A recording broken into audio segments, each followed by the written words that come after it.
One man lived as one of the most protected human beings on Earth, inside a bunker so deep that the elevator ride alone took 5 full minutes. On February 28, 2026, Mossad and the CIA used hacked cameras, satellite intelligence, intercepted communications, and years of preparation to place a missile exactly where Khamenei was standing.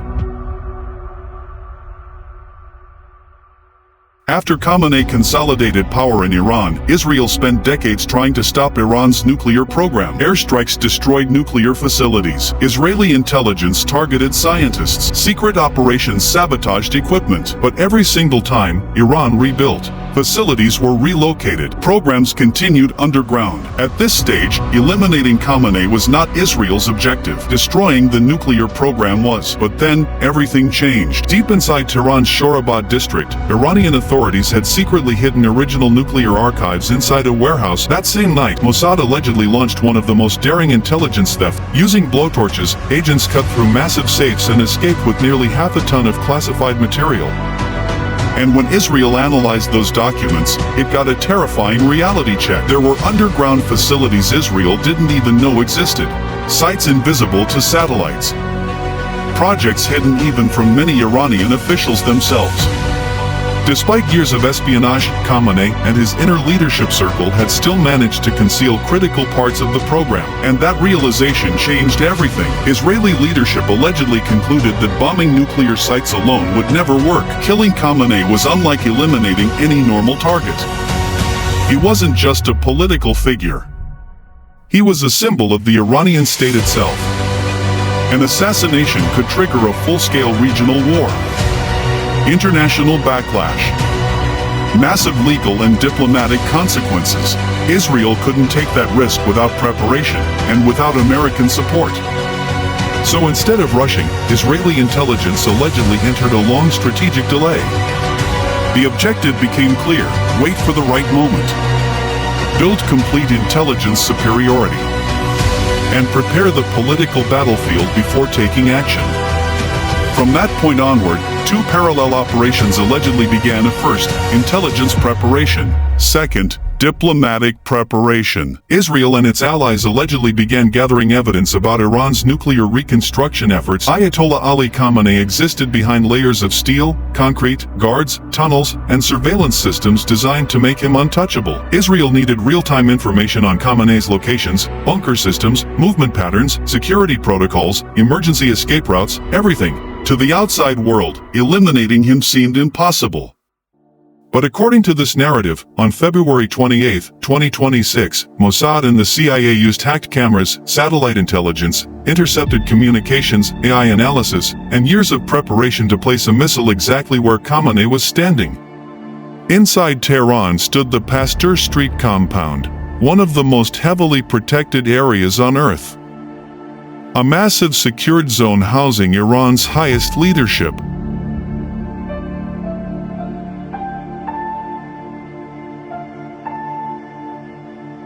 Khamenei's residence, his office.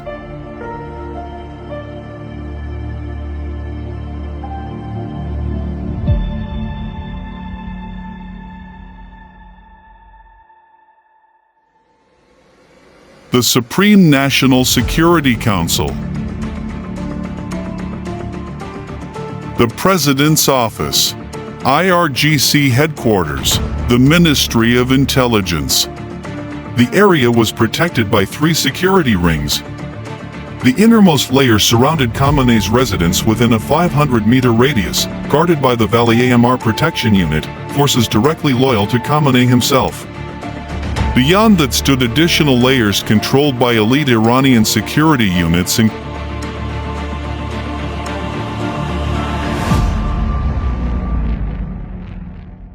including Ansar, Al-Mahdi, Rapid Reaction Forces, and IRGC teams.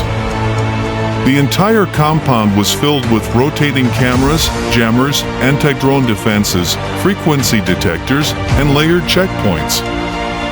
But what existed above ground was only half the story. Beneath the compound lay an enormous underground bunker system, a network so deep that reaching the lower levels reportedly took 5 minutes by elevator. And this wasn't a small shelter. It was a tunnel network stretching beneath Tehran itself.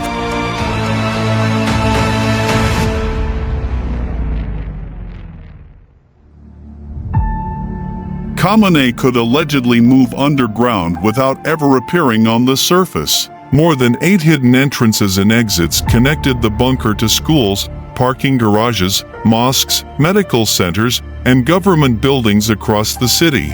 Some exits opened beneath hospitals, others beneath schools, others near public facilities. The purpose was obvious: make targeting nearly impossible.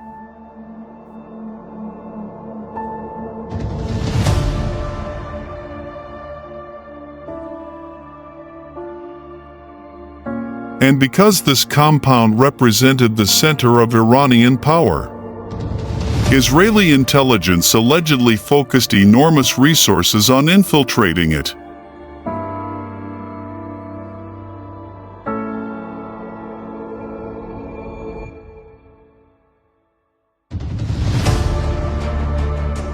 Mossad and Israeli Unit 8200 reportedly launched a multi-layer infiltration strategy. Human infiltration came first. Maintenance staff, electricians, plumbers, cleaners. Some were allegedly recruited locally. Others were intelligence assets planted over years. Agents monitored food deliveries, analyzed waste leaving the compound, tracked movements, and built behavioral patterns. Even trash was reportedly examined for clues. Then came the technical surveillance. Israeli cyber units allegedly hacked phones using advanced spyware systems, including tools similar to Pegasus.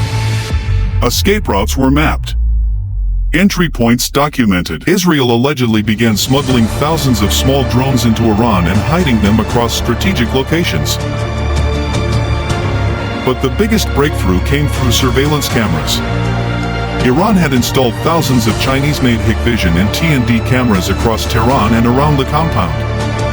According to this narrative, Israeli cyber teams discovered a remote code execution vulnerability inside the camera firmware. If the systems weren't updated, they could allegedly be hacked remotely. Israeli Unit 8200 supposedly exploited that weakness. Traffic cameras, street cameras, compound surveillance feeds, everything began flowing back to Israeli intelligence. Now Israel wasn't only watching from the ground, it was watching from space.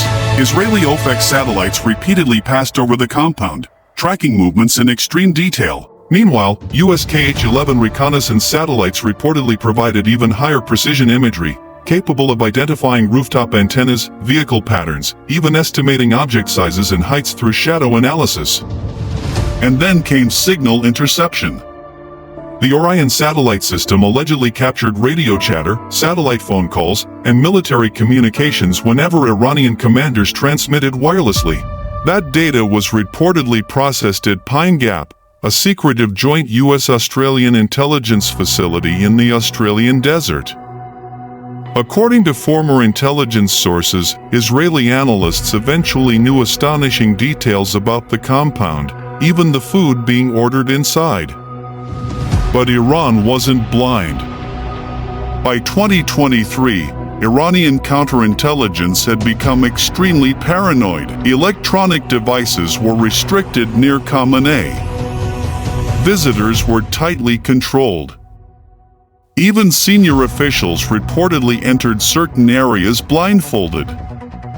Iranian security teams studied satellite movement patterns, calculating orbital windows to avoid surveillance. Inside the compound, fiber optic communication systems replaced many wireless transmissions, making interception far more difficult. Both sides were now engaged in a silent technological war. Then came October 7, 2023. Hamas launched its attack on Israel. Everything escalated. Israel blamed Iran and its proxy networks, Hamas, Hezbollah, and allied groups. Global sympathy shifted toward Israel. And according to this narrative, the operation against Khamenei accelerated dramatically. Mossad deployments around the compound allegedly doubled. The mission moved from preparation into execution planning. But the amount of intelligence gathered was overwhelming. Thousands of hours of surveillance footage, millions of intercepted signals, satellite imagery, agent reports, movement logs, too much for humans alone to process. So advanced AI systems allegedly entered the picture. A company called Palantir reportedly processed enormous intelligence datasets through systems connected to Pentagon analysis programs. Within minutes, AI allegedly identified thousands of possible strike scenarios with extreme accuracy. The system mapped driver patterns, convoy structures, guard rotations, bunker usage probabilities, and emergency movement protocols. It even analyzed Khamenei's posture and walking style to distinguish him from body doubles. But politically, there was still one obstacle standing in the way of the operation: the President of the United States, Joe Biden. And what happened next changed the course of the entire mission forever. Stay tuned for part 2.